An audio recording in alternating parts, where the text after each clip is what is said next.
Hello दोस्तों, स्वागत है आपका न्यू शॉर्ट वीडियो सेशन में, जिसमें हम आज बात करेंगे डिस्काउंटेड कैश फ्लो मेथड की एक टेक्निक के बारे में, जो कि हमें हेल्प करेगा प्रपोज कैपिटल इन्वेस्टमेंट डिसीजन लेने में।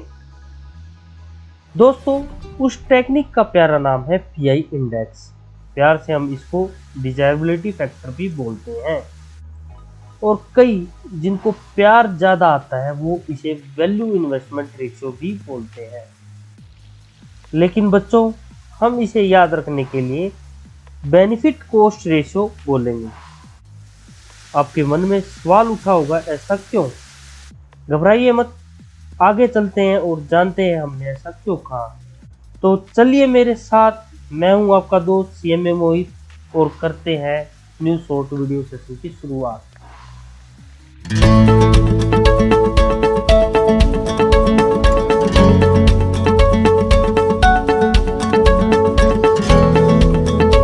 तो चलो दोस्तों, जानते हैं मैंने याद रखने के लिए बेनिफिट कॉस्ट रेशियो क्यों बोला था।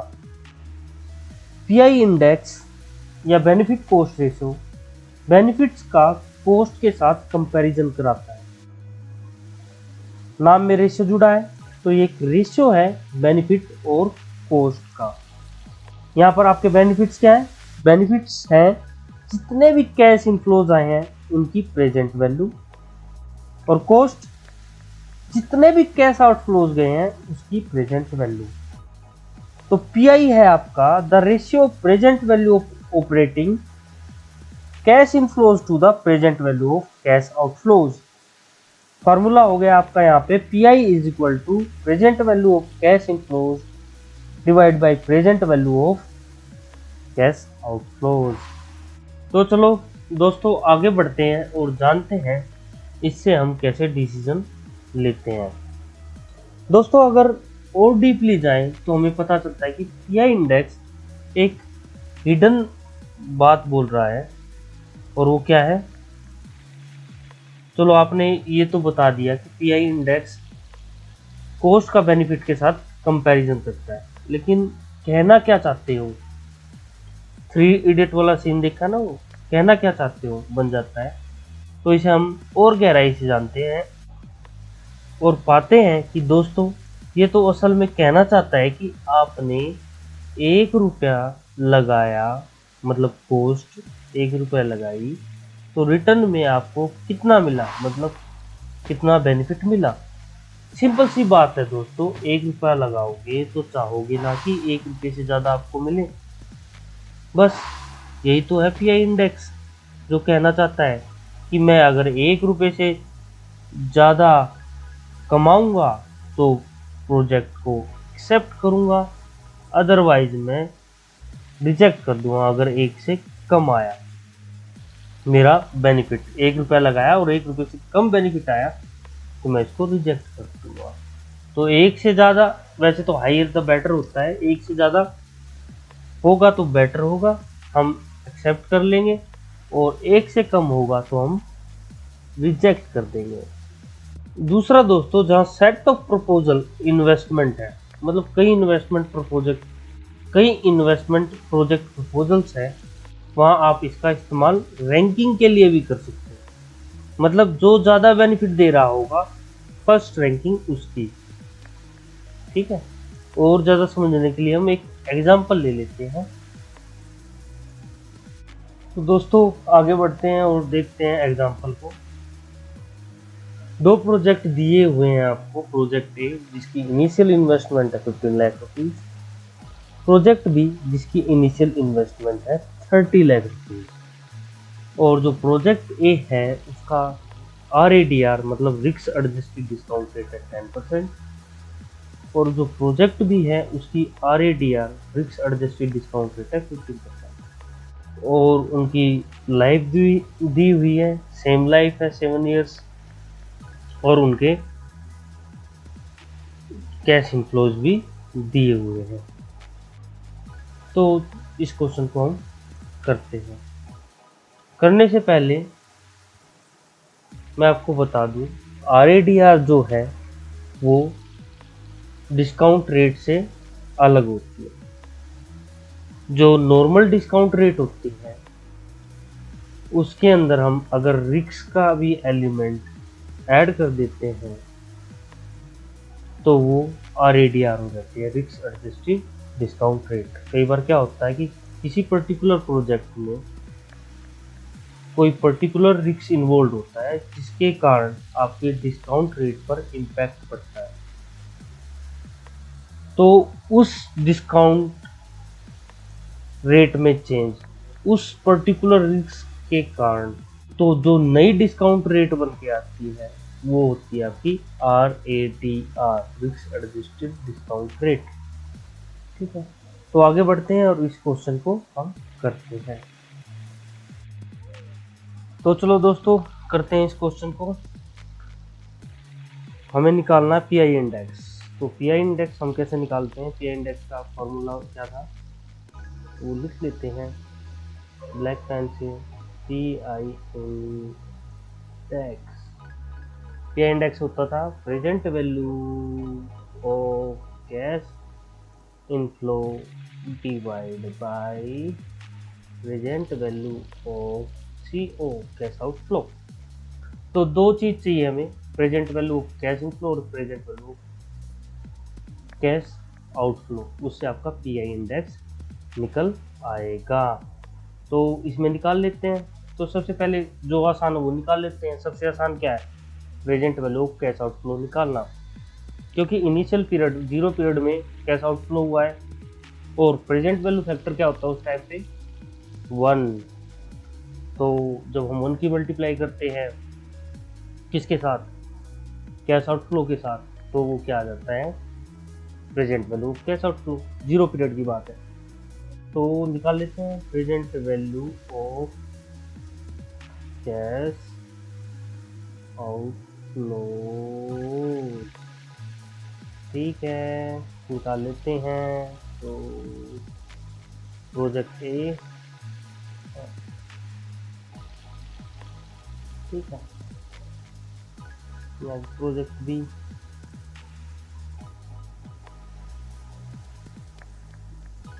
बड़ा भयंकर लगता है। हाँ, प्रोजेक्ट ए प्रोजेक्ट बी। तो क्या होगा वो हमारा प्रोजेक्ट के ए के अंदर 15 lakh into present value factor 10% 0 period, ठीक है, जो कि हमेशा 1 होता है। तो 15 lakh into 1 is equal to 15 lakh. Second case में कितना हो जाएगा 30 लाख। तो ये लिखते नहीं, 30 lakh into present value factor 15% 0 period, तो कितना हो जाएगा 30 lakh into 1 is equal to 30 lakh. अब दोनों प्रोजेक्ट की हम क्या निकाल लेते हैं, प्रेजेंट वैल्यू कैश इनफ्लोज लिख लेते हैं। प्रेजेंट वैल्यू थोड़ा सा उसको लेते हैं,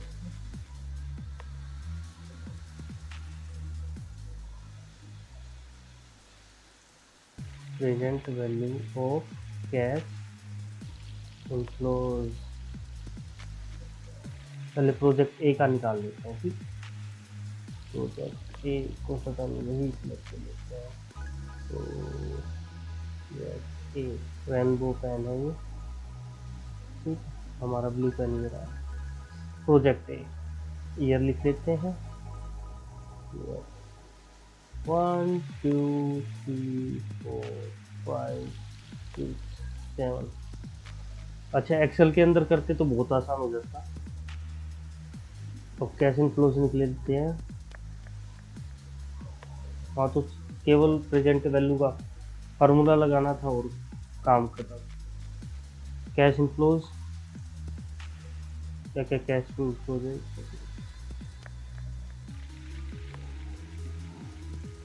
first year 1,15,000, second year 3 lakh, फिर कितना है 5 लाख, फिर 2 लाख, फिर 6 लाख, और 5 लाख एंड लास्ट है अपना 1 lakh. Present value factor at the rate 10%। तो फर्स्ट ईयर का कैसे निकालेंगे, कैलकुलेटर उठा लो, ठीक है। तो प्रेजेंट वैल्यू फैक्टर कैसे निकालते हैं, वो निकालते हैं 1 डिवाइड बाई 1 प्लस आर की पावर n, ठीक है। तो 1 plus 1 divide by 1 plus R, R कितनी 0.10 की पावर 1, फर्स्ट ईयर पावर 1 होगी। तो 1 डिवाइड बाई 1.10 कितना आ गया भाई 0.909। ऐसे हम इज इक्वल टू इस्तेमाल करेंगे। सेकेंड ईयर में कैसे निकलेगा, 1 divide by 1 plus R, R कितना 0.10, वो पावर कितनी होगी उसकी फिर 2, ठीक है। और कैलकुलेटर में केवल आपको क्या करना है, एक बार निकालने के बाद इज इक्वल टू दबाओ, अपने आप निकलता चल जाएगा। तो हम इज इक्वल टू का इस्तेमाल करेंगे और निकालते चलेंगे। सेकेंड ईयर में कितना आएगा, सेकेंड ईयर में आएगा आपका 0.826, 0.826। थर्ड ईयर में कितना आएगा 0.751। फोर्थ ईयर में क्या आएगा 0.683। अच्छा, फिफ्थ ईयर में 0.621 और सिक्स्थ ईयर में ये आएगा आपका 0.564 और सेवन्थ ईयर में आएगा 0.513, ठीक है। प्रेजेंट वैल्यू फैक्टर हमें पता चल गया है। तो प्रेजेंट वैल्यू निकालने के लिए तो प्रेजेंट वैल्यू फैक्टर से मल्टीप्लाई करनी पड़ेगी। तो प्रेजेंट वैल्यू निकल जाएगी 1.5 lakh into 0.909।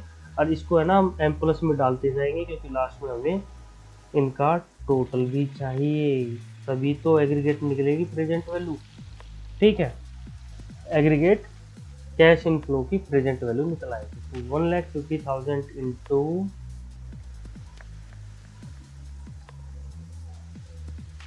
0.909 is equal to कितना आ गया आपका 1,36,350, 1,36,350। ऐसे ही दूसरे साल 3 लाख इंटू 0.826, तो आ गया आपका 2,47,800। ऐसे ही तीसरे साल का 5 लाख इंटू 0.751, ये आ गया आपका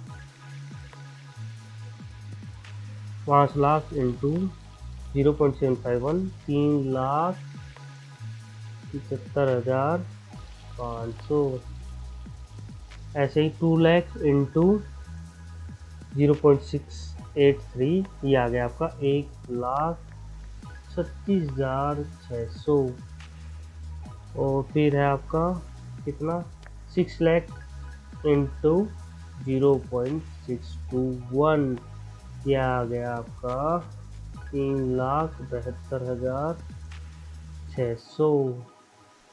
अब 5 लाख को मल्टीप्लाई कर देंगे 0.564 से। 5 lakh into 0.564 is equal to 2,82,000 और 1 लाख इंटू 0.513, तो यह था आपका 51,300। MRC बटन दबा दीजिए, एग्रीगेट निकल के आ जाएगा। ये निकल के आया आपका 16,02,150।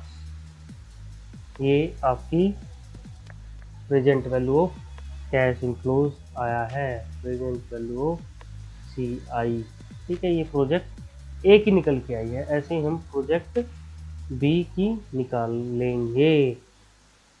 प्रोजेक्ट ए लिख लेते, प्रोजेक्ट ए, ठीक है। ऐसे प्रोजेक्ट बी का निकाल लो जी। प्रोजेक्ट बी रंग बिरंगा सेलेक्ट कर लेते हैं पेन, प्रोजेक्ट बी, ठीक है। ईयर लिख लेते हैं, 1 2 3 4 लिखने की जरूरत है, लिख लेते हैं फिर भी रंग बिरंगे पेन में हो गया ये, ब्लू पेन से लेना था, तो ये कोई नहीं। 1 2 3 4 5 6 7 कैश इनफ्लोज निकलो। कैश इनफ्लोज कितने कितने हैं देख लेते हैं।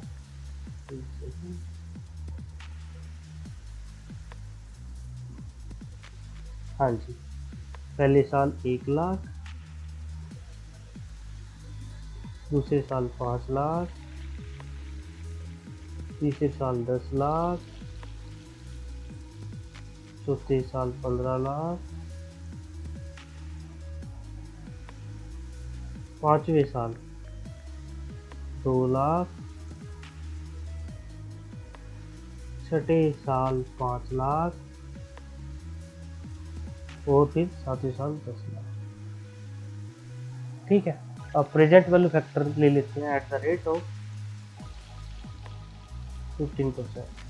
तो 1 divide by 1.15 is equal to कर देंगे और फिर ऐसे करते करते हम चल पड़ेंगे और फाइंड आउट कर लेंगे कि हमारी जो प्रेजेंट वैल्यू फैक्टर है वो एट 15% कितना कितना आएगा। तो निकाल लेते हैं।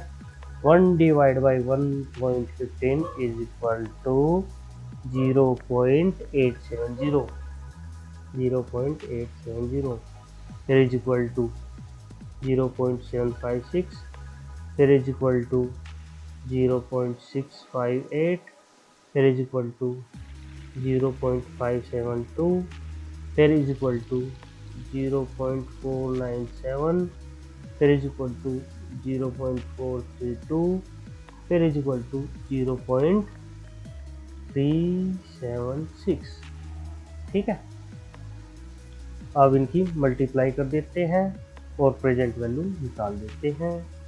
प्रेजेंट वैल्यू, ठीक है, 1 लाख इंटू 80 0.870 और एम प्लस में भी डालना है, इसको ध्यान रखना है हर एक फिगर को। तो ये सीधा सीधा आ गया आपका 87,000। फिर 5 लाख इंटू 0.756, ये आ गया आपका 3,78,000। एम प्लस में डाल दिया ये भी। फिर है 10 लाख इंटू 0.658, ये हो गया आपका 6,58,000। एम प्लस में 15 लाख इंटू 0.572, तो ये आ गया आपका 8,58,000। एम प्लस में डाल दिया इसको भी। 2 लाख इंटू 0.497, ये आ गया आपका 99,400। फिर 5 लाख इंटू 0.432, ये आ गया आपका 2,16,000। और ऐसे ही 7th ईयर में 10 लाख इंटू 0.376, तो ये आ जाता है 3,76,000। MRC डाल देते हैं, MRC मेमोरी रिकॉल। तो टोटल आ गया आपका 26,72,400। तो दोनों चीज़ें आ गई, हम फिट कर देंगे उस फॉर्मूले के अंदर और अपना देखते हैं कि दोनों का पीआई इंडेक्स कितना कितना आया। तो प्रोजेक्ट ए और प्रोजेक्ट बी, चलो नीचे लिख लेते हैं। पीआई इंडेक्स, ठीक है, तो प्रोजेक्ट ए इसका हो जाएगा, पहले तो कैश इनफ्लोज लिख लेते हैं। कैश इनफ्लोज कितने हैं, 16,02,150। और कैश आउटफ्लो कितना था, कैश आउटफ्लो था इसका 10 लाख। कितना था, 15 लाख, 15 लाख और 30 लाख, ठीक, 15 लाख। ऐसे ही प्रोजेक्ट भी 30 लाख कैश आउटफ्लो था और दिया उसने हमें इतना अरे भाई 26,72,400, 26,72,400। तो प्रोजेक्ट ए का जो पीआई इंडेक्स आया है वो आया है 16,00,000 डिवाइड बाई 15,00,000, यह है आपका 1.0681। मतलब ये प्रोजेक्ट के इस प्रोजेक्ट के अंदर 1 रुपया जो आपने लगाया वो कन्वर्ट हो रहा है 1.0681 में। वैसे ही अगर प्रोजेक्ट बी की बात करें तो इसमें तो गवा दिया सारा सब कुछ। 26,72,400 डिवाइड बाई 30,00,000, 0.891। 1 रुपया लगाया तो आपने कमाया 0.8, रिटर्न में मिला आपको 0.891। तो ऑब्वियस सी बात है भाई, कोई 1 रुपया लगाएगा तो एस्टिमेट वो एक्सपेक्ट करेगा ना कि उसको 1 से ज़्यादा मिले, 1 से कम थोड़ी लेगा वो बदले में। तो हम प्रोजेक्ट ए को क्या कर देंगे, एक्सेप्ट, एंड प्रोजेक्ट बी को क्या कर देंगे, रिजेक्ट। ठीक है दोस्तों। एग्जाम्पल के बाद हम बात कर लेते हैं इसके कुछ फायदे और कुछ नुकसान की। तो फायदे की बात करें तो नंबर 1 फायदा जो इस मेथड का है, ये method time value of money को कंसीडर करता है। ठीक है, तो time value of money consider करेगा तो इससे जो रिजल्ट आएगा वो मोर एप्रोप्रिएट होगा देन अदर मेथड। दूसरा फायदा क्या है, यहाँ पर जहाँ पर प्रोजेक्ट की एनपीवी पॉजिटिव होती है वहाँ ये एनपीवी से बेटर रिजल्ट देता है। और जो तीसरा सबसे बड़ा फायदा है, ये फोकस करता है मैक्सिमम रिटर्न पर रुपीज पर। इसलिए जहाँ फंड का इशू है बेटर परफॉर्मेंस ये देता है। जहाँ भी आपको फंड का इशू लगेगा तो जिस प्रोजेक्ट का पीआई इंडेक्स आता है उसको आपको सिलेक्ट करना है। अब नुकसानों की बात कर लें तो नुकसान क्या है, मान लीजिए एक एग्जांपल समझ लेते हैं इस नुकसान को। मान लीजिए हमने पीआई बेस पर एक लार्ज प्रोजेक्ट सेलेक्ट कर लिया क्योंकि वो पर रुपये रिटर्न ज़्यादा दे रहा था, लेकिन हमने जो छोटे छोटे प्रोजेक्ट थे उनको छोड़ दिया। अगर हम उन प्रोजेक्ट्स को क्यूमुलेटिव जोड़ते तो उनकी बेटर एनपीवी आ रही थी। तो आपको ध्यान रखना है कि कहीं ये आपको गलत दिशा में ना ले जाए। और हमें ये ध्यान रखना है जहाँ म्यूचुअली कंक्लूसिव प्रोजेक्ट होते हैं और उनमें डिफरेंट इन्वेस्टमेंट पैटर्न है तो आपको केवल पीआई इंडेक्स बेस पर ही डिसीजन नहीं लेना है, बल्कि और भी मेथड से इवेल्युएट करना है। तो ये इसके कुछ एडवांटेजेस थे और कुछ डिसएडवांटेजेस। जाते जाते हम कुछ एक बात कर लेते हैं छोटी सी, वो बात है हमारी डिजायर के ऊपर। पता है दोस्तों, किसी भी माइलस्टोन को अचीव करने के लिए डिजायर होनी बहुत जरूरी होती है। आप कितनी भी मेहनत कर लीजिए लेकिन आपके पास डिजायर नहीं होगी, चाहत नहीं होगी उस काम को करने के लिए, तो यकीनन आप उस काम को नहीं कर पाओगे। आप कितने भी टैलेंटेड क्यों ना हो, लेकिन आप में कुछ बड़ा करने की डिजायर नहीं है तो आप अपने टैलेंट का अल्टीमेट फायदा नहीं उठा सकते। जो सक्सेसफुल लोग होते हैं उनके पास जो वो चाहते हैं उसके प्रति स्ट्रॉन्ग डिजायर होती है, इसलिए वो अपने गोल्स को पाने के लिए जो भी करना पड़े वो करते हैं और उसे पाते हैं। इंग्लिश में कहते हैं they don't take no as an answer. जो चीज़ें हार्ड होती हैं तो वो उसे पुश करते हैं, जब वे फेल हो जाते हैं तो वे दोबारा ट्राई करते हैं लेकिन हार नहीं मानते। आपको भी दोस्तों ऐसा बनना है। दोस्तों, आप अपने आप से यहाँ पर कुछ क्वेश्चन कर सकते हैं और उनका आंसर जानने की कोशिश कर सकते हैं, तो आपको पता चलेगा कि आप अपने आप को एक कॉमन मैन से कैसे अलग कर सकते हो। पहला क्वेश्चन जो अराइज होता है वो होता है कि क्या आपके पास बर्निंग डिजायर है सक्सेस पाने के लिए। बर्निंग मतलब अल्टीमेट। दूसरा, क्या आप कुछ भी करने को तैयार हैं उस गोल को अचीव करने के लिए। और तीसरा, are you willing to sacrifice your leisure and commit to taking massive action until you set the things you want in life।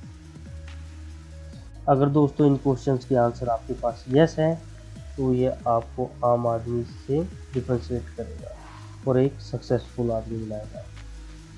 तो दोस्तों इसी टॉपिक को यहीं पे करते हैं एंड और मिलते हैं नेक्स्ट शॉर्ट वीडियो सेशन में। तब तक टेक केयर, बाय बाय।